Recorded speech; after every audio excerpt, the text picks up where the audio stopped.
নমস্কাৰ ক্লাছ 10 সায়েন্সৰ বায়োলজিৰ এটা কোৱেশ্চন আছিল হালুক সংশ্লেষণ যেটো প্ৰক্ৰিয়া হয় তাত ইলেক্ট্ৰন স্থানান্তৰকৰণ কেনেকৈ হয় transfer of electron in photosynthesis so এই যেটো কোৱেশ্চন হালুক সংশ্লেষণৰ যিখিনি ইকুৱেশ্যন হয় ৰাসায়নিক সমীকৰণ সেইখিনি মই অলৰেডি তোমালোকক এটা ভিডিও দিয়া আছে হালুক সংশ্লেষণৰ ৰাসায়নিক সমীকৰণখিনিৰ ওপৰত হে এটা প্ৰসেসে তাৰ ইন্টাৰনাল যিটা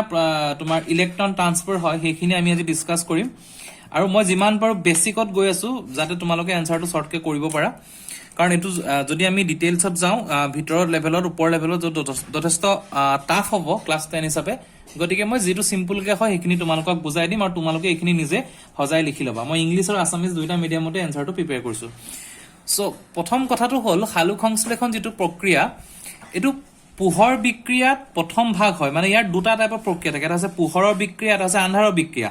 এটা আছে light process light reaction and dark reaction so ফাৰ্ষ্টতে স্টেপটো এনেকুৱা হ'ব যে পোহৰৰ বিক্ৰিয়াৰ যেটো প্ৰথমত হালুক সংশ্লেষণ হয় যত সৌৰ শক্তি যেটো সূৰ্যৰ শক্তিটোক ৰাসায়নিক শক্তিলৈ ৰূপান্তৰিত কৰে আৰু এই যে ৰাসায়নিক শক্তিলৈ ৰূপান্তৰিত কৰে তাৰ মেইন কথাটো হয় এটিপি আৰু এনএডিপিএছ ৰ জৰিয়তে এতিয়া আমি এটিপি আৰু এনএডিপিএছ কি হেতু ডিটেইলছ আমি মই লাষ্টত দিম গতিকে মেইন তোমালোকে লিখিব লাগিব যে পোহৰ বিক্ৰিয়াৰ প্ৰথম ভাগত হালুক সংশ্লেষণৰ সৌৰ শক্তিক ৰাসায়নিক শক্তিলৈ ৰূপান্তৰিত কৰা হয় এটিপি আৰু এনএডিপিএছ ৰ জৰিয়তে এখিনি অসমীয়াত লিখিবা আৰু ইংলিছত হ'ব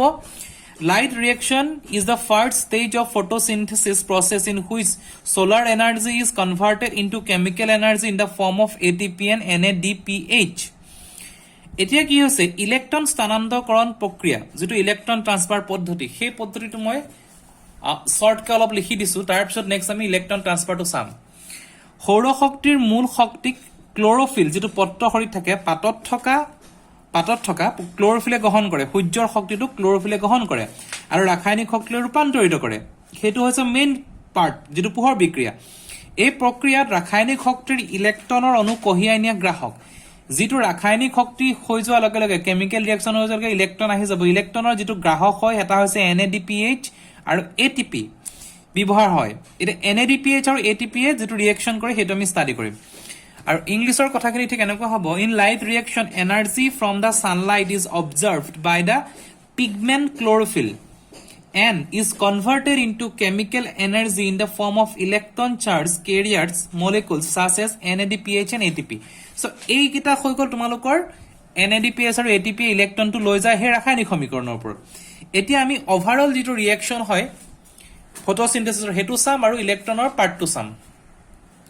হালুক সংশ্লেষণ বিক্ৰিয়া যেটো photosynthesis two type of reactions are in photosynthesis দুটা বিক্ৰিয়া হয় নেক্সট পাৰ্টটো এৰু লিখিবা লাইট ৰিঅ্যাকশন যেটো পোহৰ বিক্ৰিয়া ডাৰ্ক ৰিঅ্যাকশন যেটো আন্ধাৰ বিক্ৰিয়া আৰু এইটো হৈছে হালুক সংশ্লেষণৰ ফটোসিনথেসিসৰ কমপ্লিট যেটো reaction 6CO2 + 12H2O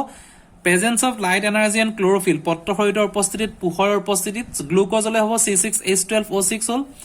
and then CO6O2 + H2O so এই গুটে আমাৰ পাৰ্টটো আমি অলৰেডি হালুক সংশ্লেষণৰ যেটো ভিডিও দিছো তোমালোকে চাই লবা আগত তাত আমি এইখিনি এক্সপ্লেইন কৰা আছে এতিয়া পোহৰ যেটো বিক্ৰিয়া হয় এই বিক্ৰিয়াটো কি হয় এই বিক্ৰিয়া সদায় সূৰ্যৰ পোহৰৰ উপস্থিতিত হয় যেতিয়া সূৰ্যৰ পোহৰ থাকে দিনৰ ভাগত এই বিক্ৰিয়াটো হয় পোহৰ বিক্ৰিয়া ইয়াৰ ইলেক্ট্ৰন ট্ৰান্সফাৰটো কি হয় যেটো ওৱাটাৰ আছে ওৱাটাৰে H2O এ তাৰ হাইড্ৰোজেন যেটো তোমাৰ আয়নটো হেতু এক্সট্ৰা কৰি তাৰ পৰা দুটা ইলেক্ট্ৰন অতৰাই দিব এই দুটা ইলেক্ট্ৰন অতৰাই দিব মানে ওৱাটাৰটো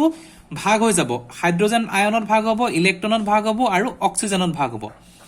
হাইড্ৰোজেন অক্সিজেন এই দুটা বেলেগ বেলেগ ভাগত ভাগ হ'ব then two twice of electron দুটা ইলেক্ট্ৰন ইয়াত ট্ৰান্সফাৰ কৰি দিব মানে পানীটো এইকিটা ভাগত ভাগ হ'ব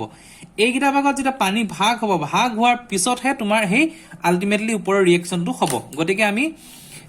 এইটোত ইলেক্ট্ৰন ট্ৰান্সফাৰটো এনেকৈ হাইড্ৰোজেন ওৱাটাৰৰ পৰা ইলেক্ট্ৰন দুটা আঁতৰি গল এটা নেক্সট পাৰ্টটো কি কৰিছে আমি এইখিনি হৈছে পোহৰ বিক্ৰিয়া সদায় তোমাৰ ATP আৰু NADPH ৰ NADPH 9 পোহৰ বিক্ৰিয়াত NADPH 9 ইউজ হয় 9 উৎপন্ন হয় গতিকে এই দুটা পাৰ্ট আমি পালো এই পোৰশনটো তোমালোকে শৰ্টকে লিখি লবা যে পোহৰ বিক্ৰিয়াত হয় এই বিক্ৰিয়াত পানীটো ইলেক্ট্ৰন ট্ৰান্সফাৰ কৰি পানীটো অক্সিজেন হাইড্ৰোজেন আৰু অক্সিজেন আয়ন আৰু ইলেক্ট্ৰনত ৰূপান্তৰিত হ'ল হৈ গল এতিয়া আমি আন্ধাৰ বিক্ৰিয়াটো চাম আন্ধাৰ বিক্ৰিয়াত কি হয় আন্ধাৰ যেটো বিক্ৰিয়া ডাৰ্ক ৰিঅ্যাকশন এই বিক্ৰিয়া পোহৰৰ ওপৰত নিৰ্ভৰ নকৰে মানে পোহৰ সূৰ্যৰ পোহৰ থাকক বা নাথাকক হেতু নাথাকে আন্ধাৰ বিক্ৰিয়াটো পোহৰৰ লগত ইন্ডিপেন্ডেন্ট বুলি কোৱা হয় যেটো নিৰ্ভৰ নকৰে আৰু বেছি শক্তিযুক্ত হয় ইয়াত যে এটিপি আৰু এনএডিপিএছ 9 আছিলে এখিনি উৎপন্ন হৈছিল ইলেক্ট্ৰন ট্ৰান্সফাৰ কৰি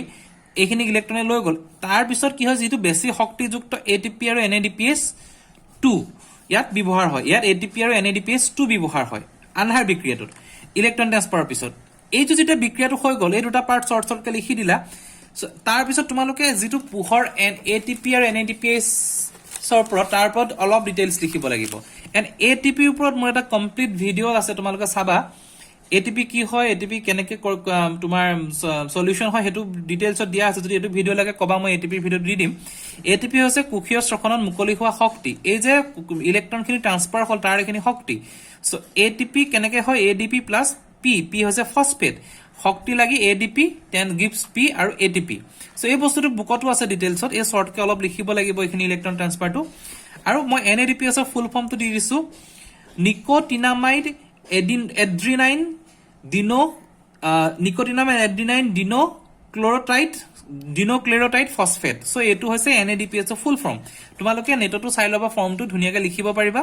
সো এতিয়া ইলেক্ট্ৰন ট্ৰান্সফাৰ বিষয়ে জাস্ট এই পইণ্টটো লিখিব লাগিব হাইড্ৰোজেন ওয়াটাৰটো কেনেকে চেঞ্জ হল আৰু ওয়াটাৰটো যেটা ভাঙিব ভাঙাৰ পিছত তোমাৰ ইয়াত এই ডাৰ্ক আৰু পোহৰ আৰু আন্ডাৰ ৰিঅ্যাকশন এই দুটা ৰিঅ্যাকশন হয় এডিপি আৰু এনএডিপিএছ লৈ ৰূপান্তৰিত হল গৰি এই প্ৰসেসখিনি তোমালোকে সিম্পল কে ইয়াত লিখিলে তোমাৰ কমপ্লিট এনসাৰটো হৈ যাব সো আজি ভিডিওটো ইমানখিনি থ্যাংক ইউ